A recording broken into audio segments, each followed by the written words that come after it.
Nag-amok at nagbantang saksakin ng lalaking hindi raw nagbayad ng pamasahe ang driver ng sinakyan niyang jeep.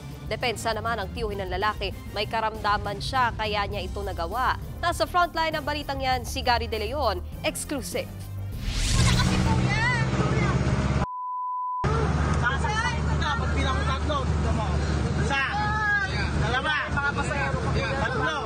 Takot at nagmamakaawa mga pasahero na ihinto ng driver ang kanyang jeep sa may Silo, Malabon.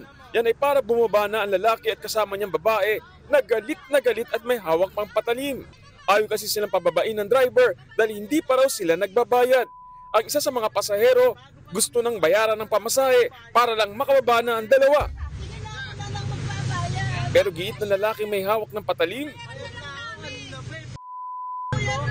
Bago pa lang kami sumakay, napunta namin sa iyong bayan. Sa uli, ibinabari ng driver ang dalawa sa bahagi ng tatawid sa Malabon. Pero may pahabol pa ang babaeng kasama nito at hinampas pa ang jeep.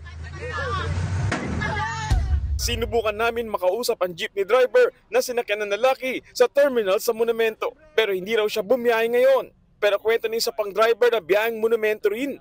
Una raw sumakay sa kanya ang lalaki at babae na nasa video at hindi rin daw sila nagbayad. Nasakay ko yan, sir. Di nagbabayad yun. Kaya nalaman ko na hindi nagbayad yun. Bago sumakay sa akin yun, sir, sinuntok siya muna ng asawa. Tapos umupo yung babae sa likod ko. Nakausap naman namin ang tiyuhin ng lalaki. Dati raw may sakit na meningitis ang kanyang pamangkin. Kaya minsan ay tila hindi raw siya normal mag-isip. Humingi naman ng pangunawa sa mga pasahero at sa mismong jeepney driver ang kanyang tiyuhin. Hindi sa driver at mga pasahero na abala din. Pagpasensyaan nyo na po siya. Dati yung nagkasakit kasi yun eh. Hindi naman humarap sa amin ng lalaking pasahero, pero handa raw ang kanyang pamilya na iharap siya at ang kanyang kasintahan sakaling may magsampa ng reklamo at magkaroon ng investigasyon.